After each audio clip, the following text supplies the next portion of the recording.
बिस्मिल्लाहिर्रहमानिर्रहीम। अस्सलाम वालेकुम। कैपिटल टॉक के साथ हामिद मीर आपकी खिदमत में हाजिर है।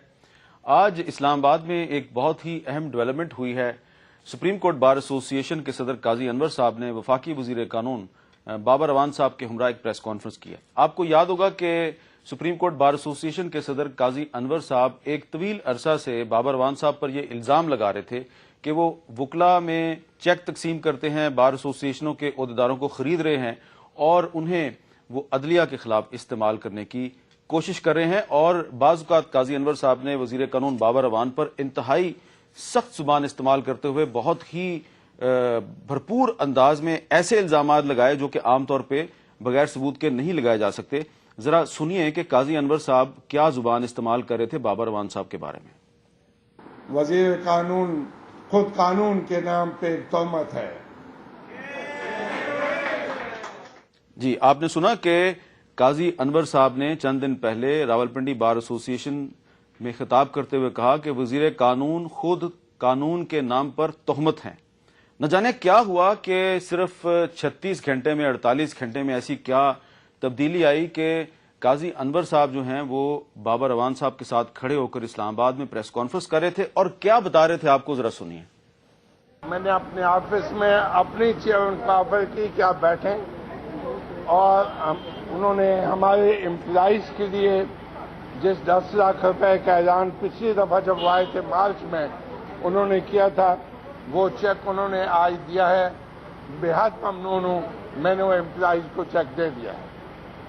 वो लाइब्रेरी में गए और हमने पिछले 4 साल से उनको बताया कि लाइब्रेरी में किताबों का इजाफा नहीं हुआ था। पहले ख्याल था कि 2 मिलियन, उन्होंने खुद कहा कि नहीं मैं 4 मिलियन देता हूँ, आप अपनी लाइब्रेरी को अपडेट करें। मैं ममनून हूँ, मैंने तजवीज़ दी है उनको और उन्होंने इस पर गौर भी किया है कि आइंदा हमारा इंटरेक्शन रहना चाहिए वजारत कानून के साथ, वजीर कानून के साथ। जी, आपने सुना कि 10 लाख का एक चेक और 40 लाख का एक चेक, 50 लाख के 2 चेक उन्होंने लिए और एक चेक वो था जिसका वादा बाबर अवान साहब ने 1.5 साल पहले पिछले साल मार्च में किया था। 1.5 साल के बाद बाबर अवान साहब को याद आया कि ये चेक मैंने सुप्रीम कोर्ट बार एसोसिएशन के प्रेसिडेंट काजी अनवर को देना है। इसके अलावा वहां पर काजी अनवर साहब ने बाबर अवान साहब को अपनी कम्युनिटी का एक अहम रुकन भी तस्लीम किया और कहा कि ये काले कोट वाले हैं, ये हमारे अपने हैं। सुनिए क्या कहते हैं काजी अनवर साहब। ये आज वजीर कानून है, ये मुस्तकिल हमारे काले कोट वाले हैं। हम इन्हें अपना मेंबर समझते हैं, हमारे मेंबर हैं और इसलिए इनका आना, मैं एक दफा फिर इनका शुक्रिया अदा करता हूं कि तशरीफ लाए और मैं आइंदा भी उम्मीद करता हूं कि इनका हमारे साथ उठना बैठना रहेगा और उससे मुश्किलात में कमी आएगी इंशाअल्लाह। भाई साहब बहुत शुक्रिया आपका। काजी अनवर साहब और बाबर अवान साहब ने एक साथ मिलकर प्रेस कॉन्फ्रेंस की, एक दूसरे के साथ हाथ मिलाया, एक दूसरे की तारीफें की। हमें इस पे कोई इतराज नहीं, लेकिन सवाल यह है बतौर एक सहाफी के हमारा यह फर्ज है सवाल उठाएं कि वो इल्जामात का क्या बना जो काजी अनवर साहब सिर्फ चंद दिन पहले तक हमारे प्रोग्राम में भी और मुख्तलिफ जगह पे बाबर अवान साहब के बारे में लगा रहे थे। क्या वो तमाम इल्जामात गलत थे? जो शख्स कानून के नाम पर एक तोहमत था, उस शख्स से उन्होंने आज 2 चेक वसूल किए। अचानक क्या हुआ? और ये सब डेवलपमेंट एक ऐसे वक्त में हुई जबकि सुप्रीम कोर्ट बार एसोसिएशन की तरफ से कहा जा रहा था कि वजीर कानून अदलिया की आज़ादी के लिए एक बहुत बड़ा खतरा बन चुके हैं। तो क्या हम ये समझें कि वजीर कानून और सुप्रीम कोर्ट बार एसोसिएशन के दरमियान कोई मुफाहमत हो गया? क्या हम ये समझें कि अदलिया और हुकूमत के दरमियान मुहाजराई का एक तूफान जो बर्पा किया गया था वो अब थमने वाला है या थम चुका है? क्या मुस्तकबिल है हुकूमत और अदलिया के ताल्लुकात का? इस पर आज हम गुफ्तगू करेंगे। हमारे साथ मौजूद हैं जनाब सेनेटर SM जफर साहब, सीनियर कानूनदान, जनाब अकरम शेख साहब, सुप्रीम कोर्ट बार एसोसिएशन के साबिक सदर, जनाब बैरिस्टर आरिफ चौधरी साहब जो कि पंजाब बार काउंसिल के एक्स वाइस चेयरमैन है, आजकल अमेरिका में प्रैक्टिस करते हैं, पाकिस्तान आए हुए हैं। हमने मुनासिब समझा कि आपकी राय को जाने हम। और लाहौर स्टूडियो में हमारे साथ मौजूद हैं मारूफ सहाफ़ी, मुसन्निफ और जियो न्यूज़ के मारूफ एंकर जनाब सुहेल बड़ाइच साहब।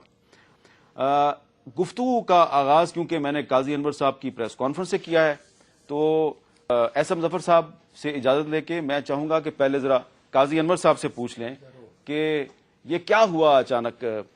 قاضی انور صاحب، میں جاننا چاہتا ہوں کہ آپ بہت الزامات لگاتے تھے کہ وزیر قانون وکلا میں، بار ایسوسیشنوں میں چیک بانٹ کر انہیں استعمال کر رہے ہیں عدلیہ کے خلاف۔ آج تو آپ نے بھی چیک وصول کر لیا قاضی انور صاحب، یہ سانحہ کیسے ہوا؟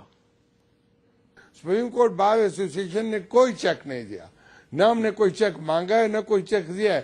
یہ چیک ہمارے امپلائیز کا 10 لاکھ کا ہے، قاصدوں کا، اور وہ ان کا اپنا اکاؤنٹ ہے، اس کے اوپر لکھا ہوا ہے پے اکاؤنٹ، اور جہاں پے لکھا ہوا ہے کہ کس کو پے کیا جائے وہاں لکھا ہے supreme court bar employees fund.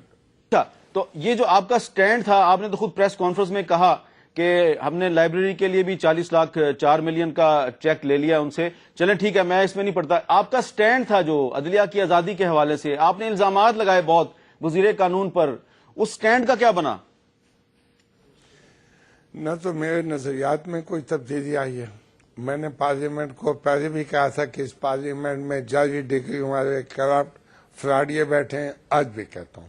اچھا، جہاں تک ہمارے سٹینڈ کا تعلق ہے، وہ پہلے بھی ہم عدلیہ کے ساتھ تھے، آج بھی عدلیہ کے ساتھ ہیں۔ پہلے بھی ہمارا یہ سٹینڈ تھا کہ حکومت قانونی، آئینی، اخلاقی طور پہ پابند ہے کہ سپریم کورٹ کے فیصلوں پہ من و عمل درآمد کرے، آج بھی وہی سٹینڈ ہے۔ بہت بہت شکریہ قاضی انور صاحب۔ جی ایس ایم ظفر صاحب، آپ اس ڈیولپمنٹ کو کس طرح دیکھتے ہیں کہ قاضی انور صاحب کی اور بابر اعوان صاحب کی ملاقات، چیکوں کا تبادلہ، پھر مشترکہ پریس کانفرنس، اور بعد میں قاضی انور صاحب کا کہنا کہ میں ابھی بھی اس موقف پہ قائم ہوں کہ پارلیمنٹ کے اندر جعلی ڈگریوں والے کرپٹ لوگ بیٹھے ہوئے ہیں؟ جی دیکھیں، یہ بات یہ ہے کہ اس پس منظر میں جس میں ہم پہلے دیکھتے رہے ہیں، جس کی گفتگو آپ نے سنائی، بہتر تھا قاضی صاحب کے لیے کہ ابھی وہ چیک کا لینا پوسٹ پون کر دیتے، جیسے 1.5 سال سے نہیں ملا، کچھ عرصہ اور گزار لیتے، باہر لیے چیک تو ان کا ڈیو تھا، مل جاتا، اگر نہ بھی ملتا تو کوئی فرق نہیں پڑتا۔ یہ موقع نہیں تھا ان کے لیے، کیونکہ بلا شک و شبہ سول سوسائٹی دیکھتی ہیں ان بڑے وکلا صاحبان کو، ان کی بڑی ایک قیادت ہے، اور سپریم کورٹ بار ایسوسیشن کا بہت بڑا نام ہے۔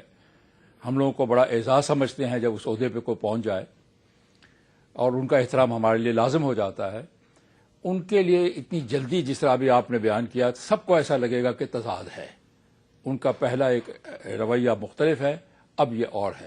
اگر ان کو یہ چیک لینا بھی تھا، کیونکہ امپلائیز کے لیے کہتے ہیں کہ شاید بہت اچھی بات ہے، آپ نے بھی کہا چلے میں چیک کی بات نہیں کرتا، تو یہ بھی پھر ایک موقع تھا کہ جو بات اب انہوں نے کہی وہ چیک لیتے وقت بھی کہتے، وہاں بھی اس چیز کا اظہار کر دیتے کہ میں چیک امپلائیز کے لیے لے رہا ہوں، لیکن میرا رویہ اور میرا موقف جو پہلے تھا وہ آج بھی قائم ہے۔ جب ان سے یہ سوال کیا گیا تو انہوں نے تھینک یو ویری مچ کہہ دیا پریس کانفرنس میں۔ اچھا اکرم شیخ صاحب، بہت شکریہ، آپ کی طبیعت ناساز ہے، آج آپ کو تھوڑا سا بخار ہے، تو اس کے باوجود آپ تشریف لے آئے۔ میں آپ سے یہ جاننا چاہوں گا، یہ بخار آپ کو اچانک کیوں ہوا؟ قاضی انور صاحب نے جو موقف تبدیل کیا ہے اس کی وجہ سے تو نہیں بخار ہوا آپ کو؟ نہیں، میرے خیال میں موسم کی تبدیلی جو ہے نا، جی، وہ ہر شخص پہ اثر موسم کی تبدیلی اور موقف کی تبدیلی ایک ساتھ ہوئی ہے؟ نہیں، میرے موقف میں کوئی تبدیلی نہیں ہے، جی، اللہ کی رحمت سے، خدا کے فضل سے میں بہت ہی کنسسٹنٹ ہوں اپنے نقطہ نظر میں۔ جناب ظفر صاحب کے ساتھ میری تقریباً اب کوئی 40 برس کی رفاقت ہے۔ جی، یہ جب صدر تھے ہائی کورٹ بار کے، تو انہوں نے مجھے اپنی ایگزیکٹو کمیٹی کا رکن جو تھا وہ میں، چلیں یہ بتائیں کہ یہ جو قاضی انور صاحب نے اور اپنا بابر اعوان صاحب نے پریس کانفرنس کی ہے، اس کے بعد عدلیہ اور حکومت کے تعلقات کے حوالے سے کوئی معاملات آپ کو بہتر ہوتے ہوئے نظر آ رہے ہیں؟ میرے خیال میں اس کا عدلیہ اور حکومت سے کوئی تعلق نہیں ہے۔ یہ محترم قاضی محمد انور صاحب اور جناب ڈاکٹر بابر اعوان صاحب کے درمیان باہمی ایک معاملہ ہے، اور میں جناب ایس ایم ظفر صاحب کی بات سے 100% اتفاق کرتا ہوں کہ ہمارے ہاں پرسیپشنز جو ہیں وہ زیادہ امپورٹنٹ ہیں ریالٹی سے۔ آپ کے دل کے اندر کیا ہے یہ آپ جانتے ہیں یا رب کریم کو معلوم ہے؟ لوگ کیا سمجھتے ہیں؟ لوگ وہ سمجھتے ہیں جو آپ ایکٹ کرتے ہیں۔ میں سمجھتا ہوں کہ یہ قول و فعل کا جو تضاد جس سے اوائڈ کرنے کی بار بار ہدایت کی گئی ہے، وہ اسی وجہ سے ہے۔